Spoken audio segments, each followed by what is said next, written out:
But it is very, very hard on your confidence to be an auditioning actor, especially when you don't fit into any box. I did not know she was biracial. I thought she was sun-kissed, California, freckly. And I don't even actually remember the point at which I found out she was biracial.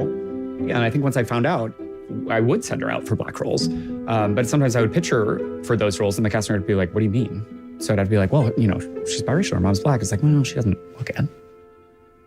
When you hear no all the time, you go, what's wrong with me? Not good enough for this or this or this.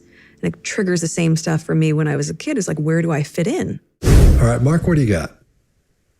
Yeah, let's just do one. Well, maybe a couple of things on this. Look, it's a pattern that often people will move towards acting in order to fit in. They didn't fit in, and they're trying to find a way to fit in.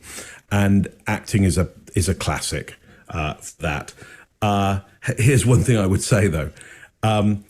If you have a pattern of feeling like you don't fit in, royal family is not a place to go where you think you're going to fix that pattern, because it's a category of one. Like there's other categories of families and societies that you could go, you know what, I'll try that one, because so many people have fitted into that organization and they're very, very welcoming, and you know, they take in hundreds of people a year, you know, into that group, into that society, and you know, like you would if you came to Canada, for example. If you came to Canada, you know, we got a whole kind of scheme here of like, hey, come on in, we're happy to see you, and great. And we don't really know, Canadians don't really know, you know, what a Canadian is. So, you know, fit in. It's okay. We'll all work it out together. The royal family, no.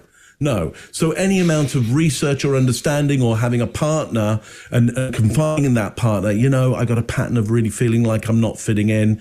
Your partner might go, you know what, it's not going to, it won't be easy. You picked an easy place to try and fit in. So I find that a little bit odd and a little bit tragic and sad that she's bringing that pattern into a place where you're never going to get that pattern fulfilled.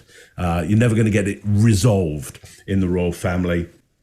The agent there, I like him. It's like, I had no idea that she was mixed race. Oh, but as soon as I did, I thought I'd find a market for it. Like, brilliant agent. I have no idea who my client is. Who's my client? They're my client? Really? They're mixed race? Really? I can't remember them. Anyway, look, I'll put them up for a whole bunch of work.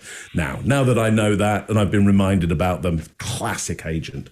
I did not know. I didn't even remember. I think, but sometime like this area where we could ask a question. It's like, tell me about the time where you were actually told she's mixed race, where she confided that, or somebody said, hey, I know this about her. He doesn't give any clear details on that. That's hidden somewhere away. So as somebody who likes to ask questions and get information that people don't normally tell you, that's an area that I'd really like to hit on, of tell me about when you first heard this. Who told you, why, and what was going on? That's all I got on that one. Chase, what do you got? When she says I can fit into any box, what box? Explain maybe what box it is. Maybe how is it hard? And is it hard for all auditioning actors? And what does this actually mean? You hear no, not good enough for this, not good enough for this or this or this. What? Not good enough for what specifically? Nothing tangible, nothing specific. There's no mention of a single fact. Yet again, it's hollow, vague, unclear, just generally points in a direction with zero substance. And I'm friends with an actor who's been the star of several shows and movies. I called him today. His name is Tyler Johnson. And he said, W. Tyler Johnson. And he said, this is a story of every single auditioning actor. Your entire life is wondering if you'll fit into little obscure boxes and rejection. He says he gets descriptions like, the character needs to be suave and appealing to all women. That's the box that he has to fit into. Of course, you're going to wonder, like, who the hell's judging the this? jobs that I got all the time? That was my box. Just say he's a baby. Rather than a pencil. Of course, that was me. That was mine. So it sounded weird to me. So I FaceTimed him today, and I was like, I showed him the video. I made him watch the video through FaceTime on my computer, and I said, please tell me, like, am I crazy, or is this like something everybody's going through? And it's just the way of life is rejection. That's 90% of your life as an actor, auditioning actor, is rejection. That's all I got there. Scott? Yeah, when Tyler came to Nashville, we went to Hattie B's, and I said, "So what's coming up, man? What are you doing?" He was going to Florida to shoot something, yeah. And he was like, "I've got it," and he described what you just described. He described it's a guy that's got to do fit in all these boxes. I was like, "How do you do that?" He goes, "They're all like that. That's all of them, almost every time." I was like, "Oh, okay, makes sense." So yeah, it's kind of weird. So you're right, Chase. She's not really getting specific about anything. But you know what? That agent, that guy, liked him a lot. I think out of everything we've seen so far, I don't know, it's just the juxtaposition of him against these two. I really like that guy. You know, he seemed into it. He seemed just like an agent would seem. I've just met a few through my brother, so I don't hang out with him or anything. But I think I'd like that guy. I'd want him to be mine if I was an actor, because he looks like he's in a spot to get it done. Looks like he's been successful so far, and I thought he had a great personality. I don't know why I'm talking about that guy, but I thought he was cool. I liked him. So again, her voice is getting a little bit gravelly again. She's hitting that vocal fry a little bit, not as much as she has comparatively up to this point, but it's a little bit. Her illustrators are on point. Everything seems to be a little bit stiff in here. That's about it. You guys, you covered a lot of it. Greg, what do you got? Yeah, Chase does give you facts. You know what those facts are? How she feels. That's all either one of these two people do, is they'll give you facts about how they feel. And what we're seeing here, look, if tomorrow a bear is chasing you, know what you're not supposed to do? Run. You're not supposed to run. You're supposed to make a lot of noise. And, well, guess what? Here's a person who is triggered by not belonging. That's her number one trigger. She uses those words.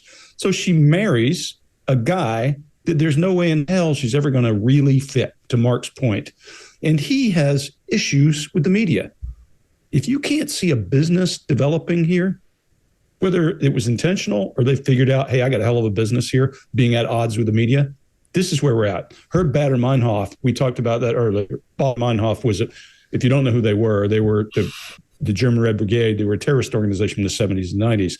And so when you hear that and you go look it up, that's the first thing you can find. But that finding patterns because something's happened to you in the past, if you get a little butthurt about something, you're going to notice that from then on. And there's an axe to grind on two people's side, and that thing is becoming more and more prevalent as they walk their way through this. Haven't watched the rest of the episodes. We will if you force us to. But as we get through the end, I guarantee you this becomes a weapon. This becomes where they're going because she's got an issue, he's an issue, and we're starting to see him. Yeah. And shout out to Mitch. Oh, yeah, it's my brother. Yeah. And Scott's looking for an agent, Mr. Agent. Yeah, Mitch hooked me up with an agent. Yeah, but do anything that involves that I'll suck up as long as you get him chicken. yeah. Anything that involves hot chicken, like is there. But it is very, very hard on your confidence to be an auditioning actor, especially when you don't fit into any box. I did not know she was biracial. I thought she was sun-kissed, California, freckly. And I don't even actually remember the point at which I found out she was biracial. And I think once I found out, I would send her out for black roles. But sometimes I would pitch her for those roles and the casting would be like, what do you mean? So I'd have to be like, well, you know, she's biracial, her mom's black. It's like, well, she doesn't look it. When you hear no all the time, you go, what's wrong with me? Not good enough for this or this or this. And it triggers the same stuff for me when I was a kid. It's like, where do I fit in? If you like this video, get the full body language breakdown and analysis on our main channel by clicking this video right here.